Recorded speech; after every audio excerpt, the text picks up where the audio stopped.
Tahimik na ang lugar na paboritong pagrambulan ng mga grupo ng kabataan sa Blumentritt sa Maynila. Kinabitan na rin ng CCTV ang lugar para ma-monitor ang galaw ng mga pasaway na kabataan. May live report si Haji Rieta. Haji! Yes, Susan, nakakahinga na raw ng maluwag yung mga motorista, maging na rin yung mga residente nakatira malapit sa Aurora Boulevard, corner Blumentritt sa Barangay 372 dito sa Maynila. Sa buong magdamag kasi, Susan, walang naganap na kaguluhan, bagamat may mga ilang kabataan ang inibitahan sa Barangay Hall para questionin. Narito ang ulat.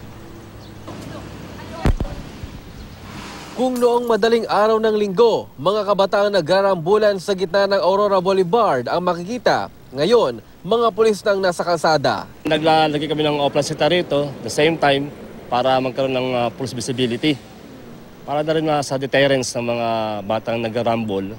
May makita silang gantong pulis na nag-oplasita rito, siguro naman hindi na sila gagawa ng magrambulan dito.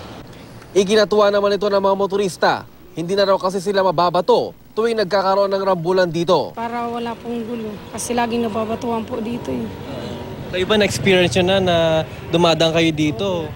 Nung gabing pagdaan din namin, di kami nakadaan, nag-ikot pa po kami. Isang grupo ng kabataan ang dumaan sa pwesto ng mga pulis.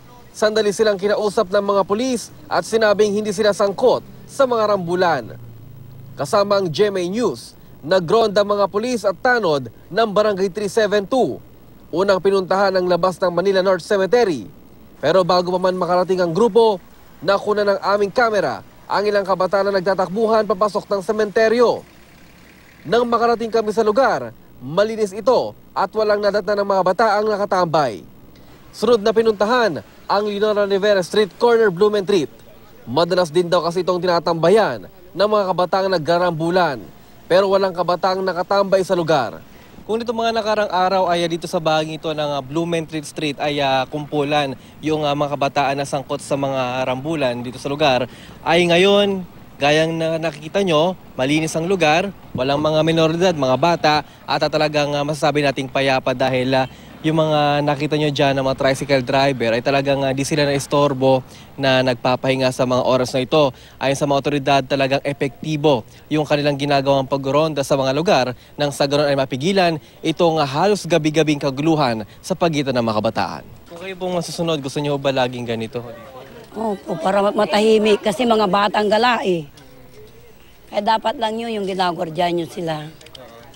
Naapektuhan ba yung trabaho nyo pag nandyan at nagkakagulo yung mga tao? Minsan nagrarayo sila dito. Nagkabit na ng CCTV sa lugar ang mga opisyal ng barangay. Bali, ililis po namin yung camera para matututukan na namin, pag-iikutan po namin. Pagdating po ng mga barangay pulis sa barangay hall, bali, dun po kami tututok. Pag nagtutumpukan po yung mga kabataan, ikutan po namin. Ilang minor de edad ang inimbitahan muna sa barangay. Nakita kasi sila sa isa sa mga tambayang unang dinaanan ng mga pulis. Pero gate nila, hindi naman daw sila nakipagrambulan. Ipinatawag ng mga magulang nila. Pero habang wala pang sundo, sa barangay hall muna sila mananatili. Sa mga magulang naman, sana nga dapat bantayan nila yung kanilang mga anak. Dapat sana mga 10 ng gabi, nasa bahay na yung kanilang mga anak para mabantayan nila. Hindi masangkot sa mga ganitong klaseng gulo. Delikado kasi. Tsaka walang silang patutunguhang maganda.